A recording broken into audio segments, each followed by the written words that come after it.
मच्छिंद्रनाथ पढ़ता है।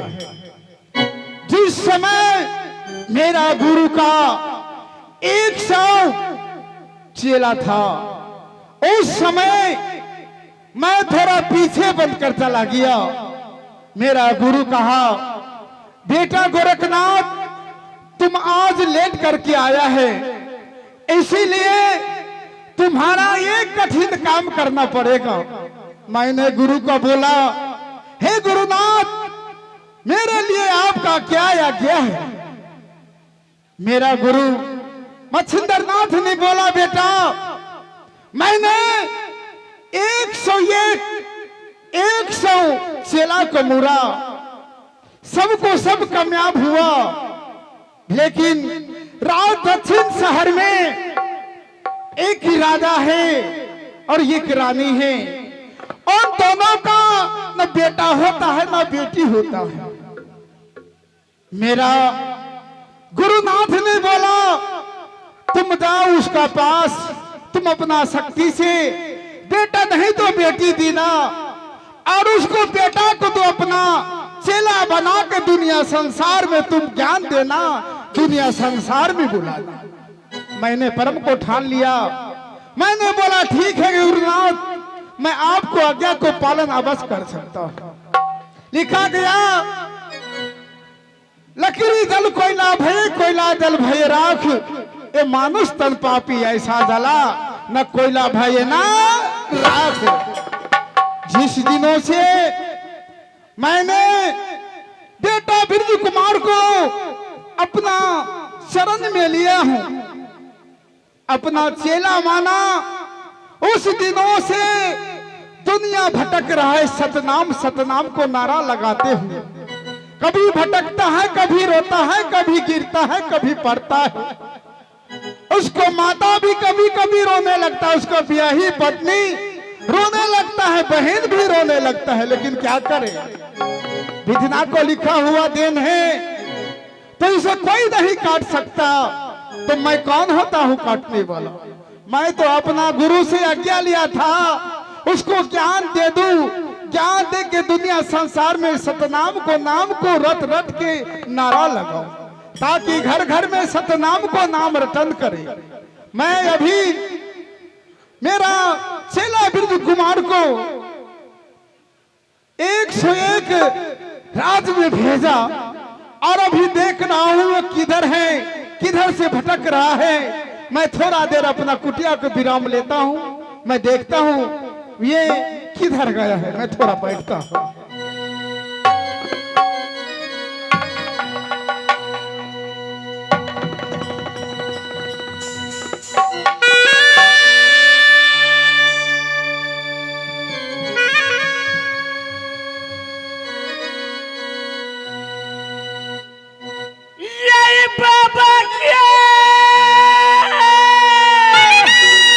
मंदिर में यही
परमपिता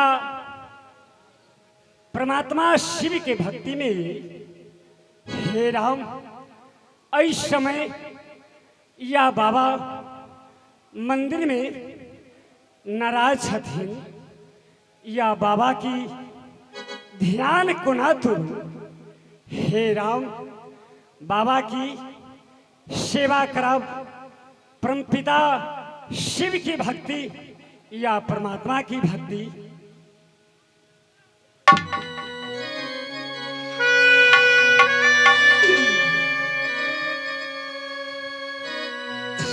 या बखोलना नजरिया हो बैरागिया चला भाई शरण में चला भाई शरण नागया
शीला शीला आगे आओ खुश रहो बेटा खुश रहो ये बताओ ये दुनिया का समाचार कैसा है तुम्हारा समाचार कैसा है तुम्हारा माता पिता का समाचार कैसा है बेटा तुम्हारा समाचार कैसा है ये बताओ बाबा बोलो बेटा हे परमपिता बोलो आपको दया से आपको प्रताप से आपको महिमा से बाबा माँ भी अच्छी में है बहन भी अच्छी में है मैं कुशल में हूँ बाबा हे परमपिता बोलो बेटा आपने जिस देश में भेजाते हैं उस देशों में मैं जा रहा हूँ आपको वचन ए भावरूपी संसार में मैं पालन कर रहा हूँ अब बेटा बेटा एक बात बताओ तुम कितने शादी अभी तक में किया है बाबा बोलो मैं तो बहुत शादी कितने किया बाबा मैं बहुत शादी मैं 14-15 शादी में कर लिया हूँ बाबा 14-15 शादी बेटा ए तू बता तुम शादी किया बहुत अच्छे की बात है लेकिन तुम मेरे लिए क्या संदेश लेके आया है बेटा हे परमपिता बोलो आपको लिए मैं तो कुछ नहीं लाया हूँ क्या मैं क्या लाऊं बाबा मेरे लिए कुछ इस समय कुछ संदेश नहीं लेके आया कोई संदेश तुम्हें पता नहीं था गुरुदेव के आंचल में डाल दो गुरुदेव को चरण में डाल दो वो कोई पता नहीं था, ऐसा कोई दुनिया संसार में तुम्हें गुरु के देने के लिए संदेश नहीं मिला बेटा।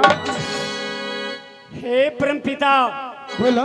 आपको लिए मैं तो कुछ नहीं लाया हूँ। आपको मैं वचन में पालन कर रहा हूँ, आपको आदेश पे मैं चल रहा हूँ। हे नाथ, मुझे मालूम नहीं, आपको लिए मैं बाबा जो चाहिए मैं ला सकता हूँ नाथ। देखो बेटा, ये दुनिया माया का जाल है, तुम भी ये दुनिया माया को जाल में पड़ करके गुरु को अपना भूल गया क्या? गुरु को भूल गया क्या? हे नाथ, तुम स्वार्थी बन गया। मैं बाबा को नहीं भूल सकता हूँ जीवन में। हे नाथ, तो फिर भूला नहीं तो मेरे लिए संदेश क्यों नहीं लेके आया? नाथ, मुझे मालूम नहीं, मुझे स्मरण नहीं, आपको लिए मैं क्या लाऊं? हे नाथ, आप बोलिए। तुम्हें मालूम नहीं बेटा, ये दुनिया संसार माया का जाल है। आए है सो जाएगा राजा रंग फकीर, कोई सिंहासन चढ़ चले कोई बांधे जमीन का।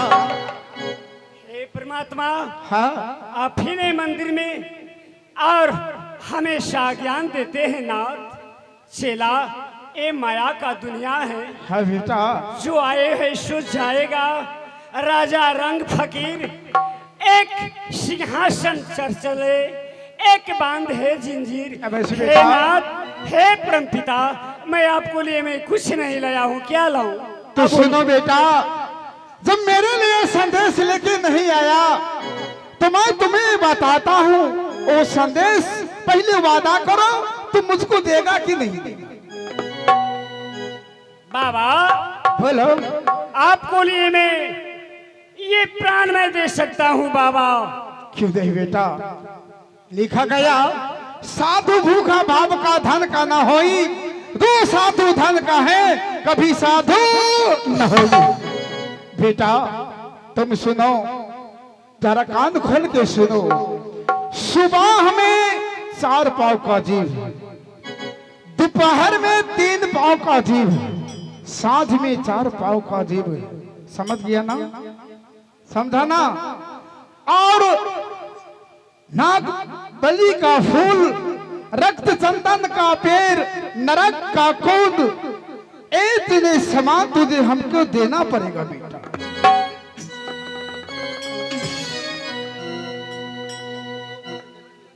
बाबा, बोलो बेटा। मैं कहाँ जाऊँ? मैं और ये कहाँ से लाऊं नाथ? एक आप और सुनो, बताइए। साथ में नागबंती का डोला भी चाहिए बेटा। बाबा, बोलो। ये कहाँ मिलेगा? ये दुनिया संसार में चाहे जमीन को अंदर मिले चाहे पताल में मिले, जहां मिले मुझे खोज कर तुम्हें मेरा झोली में मेल डालना पड़ेगा।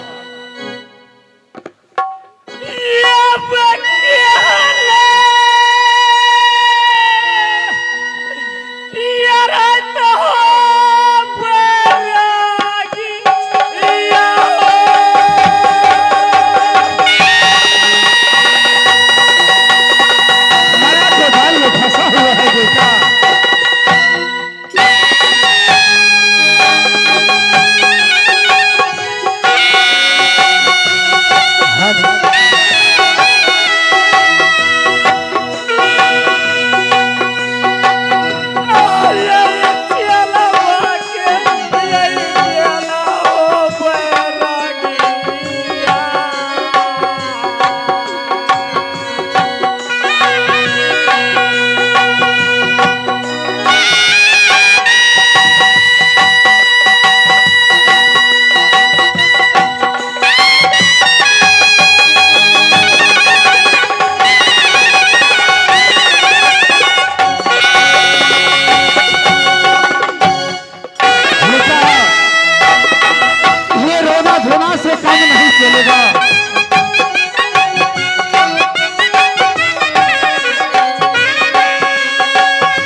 चलेगा। ये दुनिया माया का जाल है, तुम माया का जाल में फंस चुके हो बेटा। माया को जाल से निकलो, तभी तो भावसागर नदी पार हो सकता है। भगवान को जरा भक्ति करो बेटा। ओ दीने दीना डोली लैला भेल, हेमा पुरुषा हरिया से या।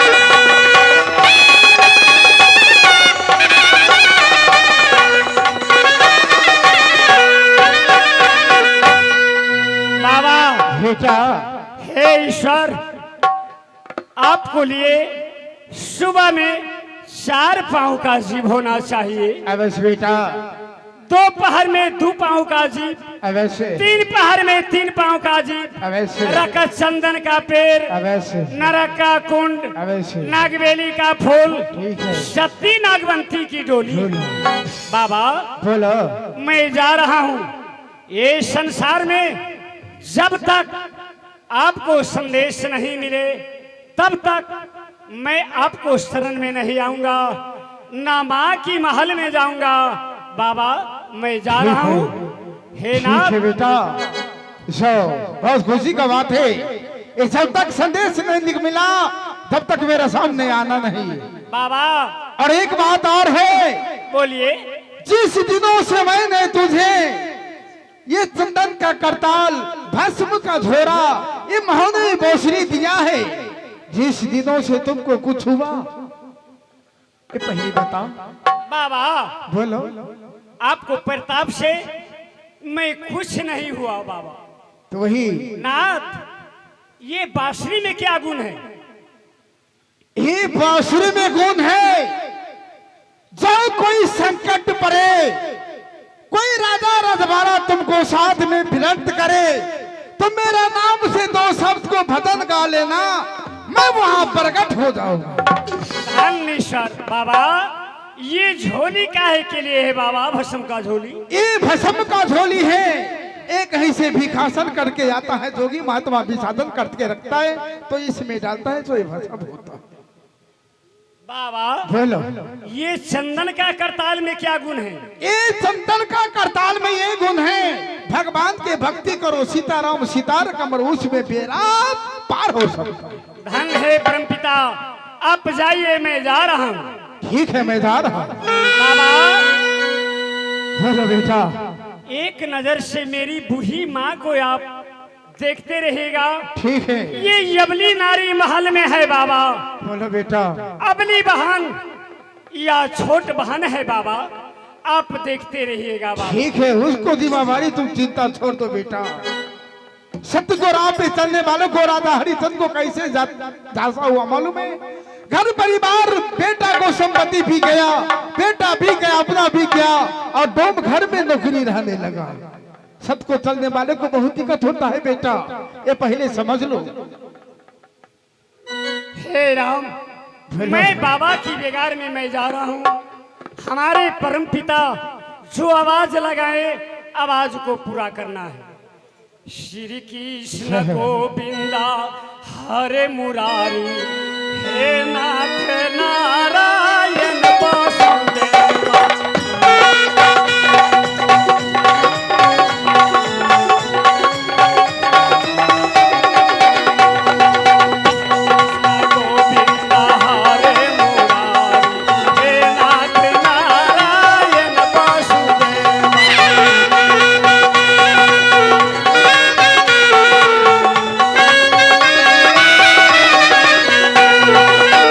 कृष्ण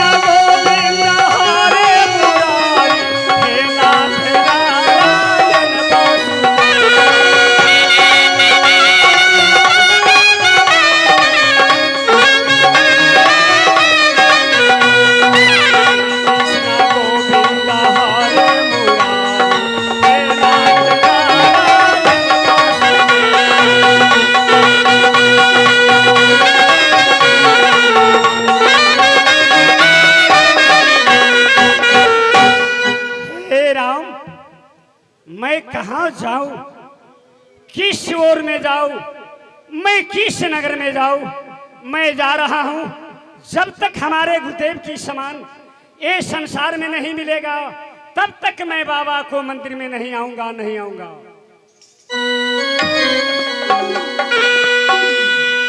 ब्याह के छोड़ लिए है बाही,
कहाँ जाओ, अनेकों नगर में परंतु भरवन कह लो बाबा की संदेश नहीं मिलिया।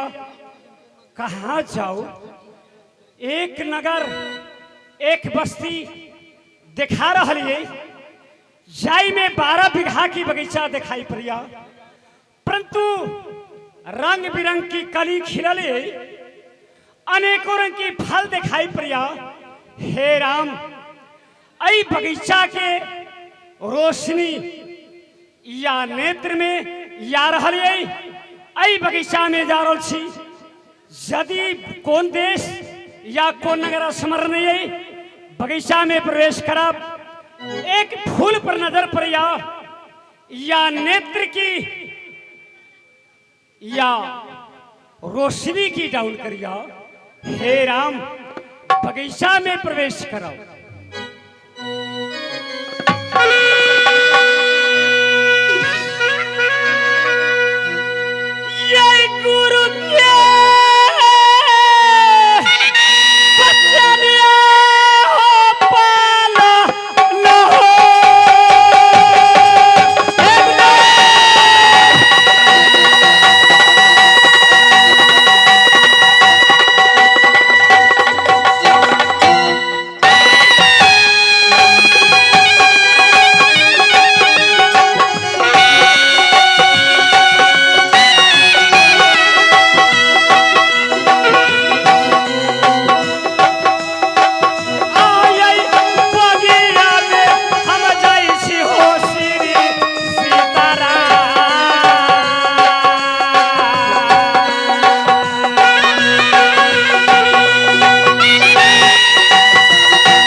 हे राम, ये बगीचा परंतु महासुंदर बगीचा है। ऐ बगीचा में विभिन्न प्रकार के कली खिलले, अनेकों रंग की या फल देख रहल छे राम, लेकिन ये फूल नेत्र काम नहीं करिया। बाबा की नजर में ला जाए